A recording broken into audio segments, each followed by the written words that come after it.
नाशिक जिल्ह्यातील अवकाळीग्रस्त शेतकऱ्यांना मोठा दिलासा.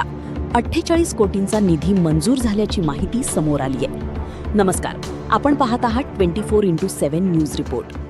नाशिक जिल्ह्यातील हजारो अवकाळीग्रस्त शेतकऱ्यांसाठी मोठी आणि दिलासादायक बातमी समोर आली आहे.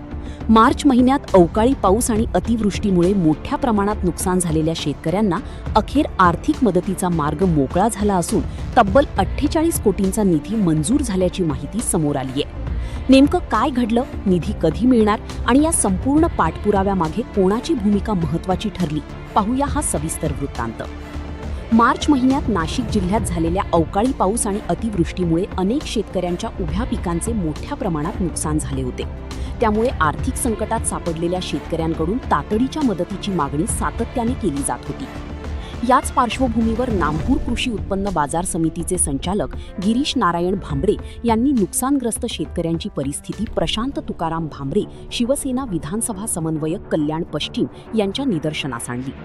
यानंतर या विषयाचा पाठपुरावा करत माननीय कोकण विभाग शिक्षक आमदार ज्ञानेश्वरजी म्हात्रे यांनी महाराष्ट्र राज्याचे मंत्री मा मकरंद पाटील यांचे स्वीय सहाय्यक कचरे साहेब यांच्याशी दूरध्वनीद्वारे संपर्क साधून या प्रकरणाची सविस्तर माहिती घेतली. या चर्चेदरम्यान नाशिक जिल्हाधिकाऱ्यांशी संवाद झाल्याचे सांगण्यात आले.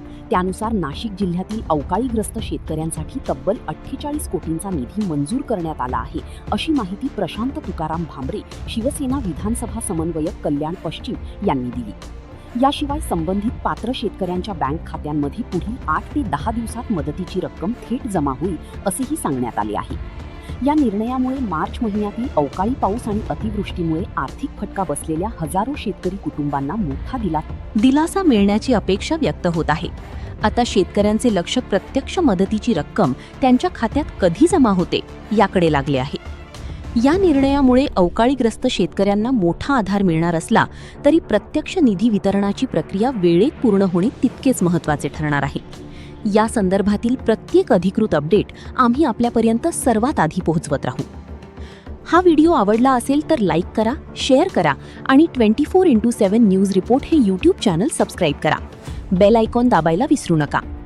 उमेश मोरे, मुख्य संपादक, 24x7 news report, Satana, Nashik. शासनाने पण त्या शेतकऱ्यांना अजून काही पैसे त्या खात्यात जमा झालेले नाही आहेत. हां, नाशिक जिल्हा चालेल ना, जरा बघा. हां हां, नाशिक जिल्हा. बरं,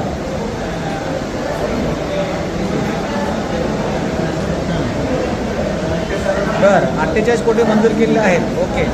हां, बरं, मग ते कलेक्टर साहेबांशी जरा बोलून घ्या ना तुम्ही जरा. हां, केलं ना, कधीपर्यंत होते? बरं बरं बरं, मग साधारण त्याला किती वेळ जाईल?